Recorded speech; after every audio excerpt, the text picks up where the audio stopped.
Bismillahirrahmanirrahim. Assalamualaikum warahmatullahi wabarakatuh. Perkenalkan, nama saya Hardi Ilmi Majid. Nomor induk mahasiswa 0805 1281 924 034. Pada video kali ini, saya akan menjelaskan mengenai apa-apa saja yang telah saya pelajari dan saya dapatkan dalam mata kuliah praktikum komputasi kelautan tahun 2020. Pada mata kuliah praktikum komputasi kelautan ini, terdapat 8 materi yang disajikan dalam 8 pertemuan. Materi pertama yaitu Microsoft Excel, yang kedua yaitu adalah CMD atau Command Prompt, yang ketiga itu adalah Microsoft Access, yang keempat adalah pemrograman atau dasar-dasar pemrograman, yang kelima itu adalah pengenalan software 1, yang keenam adalah pengenalan software 2, yang ketujuh adalah pengenalan software 3, dan yang kedelapan adalah pengenalan software keempat. Materi pertama yaitu Microsoft Excel. Mahasiswa ini harus mengetahui bagaimana cara pembuatan grafik pada aplikasi Microsoft Excel. Lalu yang kedua, mahasiswa juga dapat mengetahui bagaimana sih cara penggunaan Microsoft Excel ini untuk dalam prosesnya analisis korelasi dan juga regresi. Dan terakhir adalah mahasiswa dapat mengetahui bagaimana penggunaan aplikasi Microsoft Excel ini untuk pembuatan standar deviasi.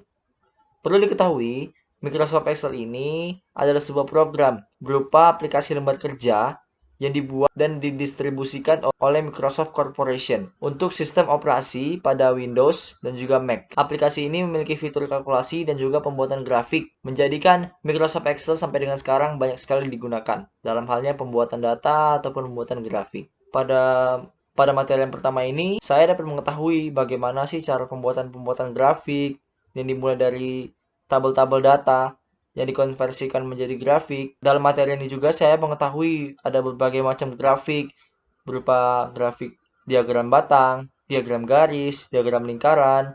Nah, saya juga mengetahui tahap-tahap pembuatannya dalam ketiga grafik tersebut. Dan saya juga dapat menganalisis apa-apa saja yang berada dalam grafik-grafik tersebut dan bagaimana hubungannya dengan grafik-grafik yang lain dan juga data atau tabel. Pada pertemuan kedua, yaitu materi mengenai CMD atau Command Prompt. Jujur ketika sebelum saya mempelajari Command Prompt ini, saya tidak tahu bahwasanya di dalam laptop itu ada yang namanya Command Prompt. Nah, ketika saya sudah mempelajari Command Prompt, saya juga dapat mengeksplorasi file dengan cepat dan juga lebih ringan dibandingkan kita menggunakan Explorer.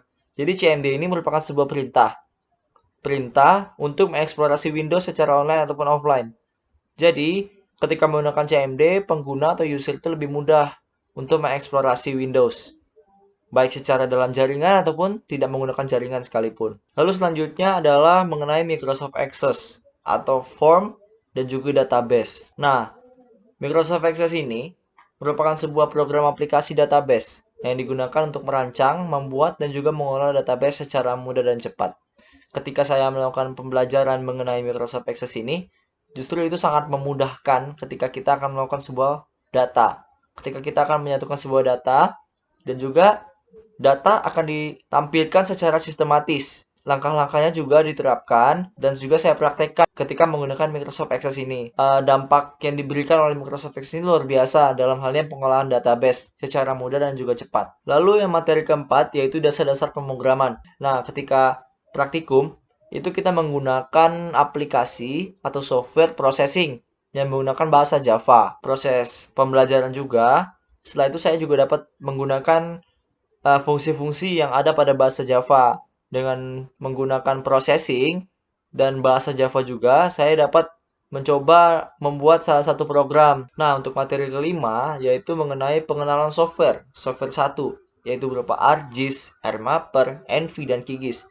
Tapi pada praktikum, kita membedah dan mentutorialkan mengenai ArcGIS, software ArcGIS. Software ArcGIS ini ketika saya belajar, itu memang sedikit rumit. Tetapi ketika saya pelajari, ketika saya praktekkan, itu ketika praktek itu memang mengalami kendala, tetapi terus-terus mencoba, dan akhirnya alhamdulillah saya bisa berhasil membuat peta dalam bentuk ArcGIS atau yang sudah diberikan sampel. Nah, pada materi selanjutnya yaitu pengenalan software kedua, berupa Surfer, SAS Planet, dan Ocean Data View. Tetapi pada praktikum, kita menggunakan aplikasi Surfer dalam pengolahan data. Data yang digunakan adalah data batimetri yang telah diberikan oleh kakak asisten.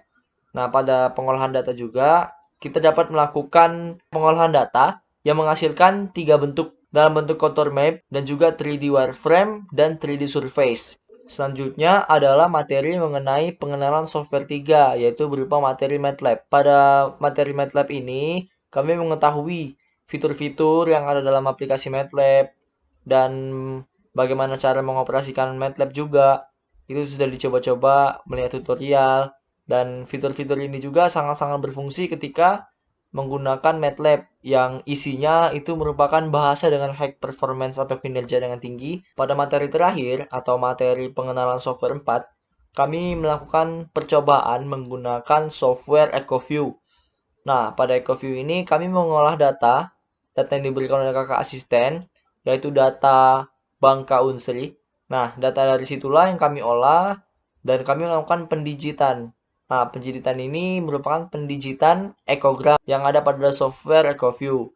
Dan proses pendigitan ini memang sedikit rumit dan harus teliti dan juga memakan waktu yang lama dikarenakan ketelitian dibutuhkan pada proses digitasi ini. Nah, setelah proses digitasi ini dilaksanakan, maka dapat kita ketahui hasilnya. Nah, mungkin cukup sekian apa-apa saja yang telah saya pelajari dalam praktikum komputasi selama 8 kali pertemuan. Semoga materi yang telah diberikan oleh kakak asisten dapat bermanfaat bagi saya dan juga teman-teman praktikan lainnya. Sekian dan terima kasih. Wabillahi taufiq wal hidayah. Assalamualaikum warahmatullahi wabarakatuh.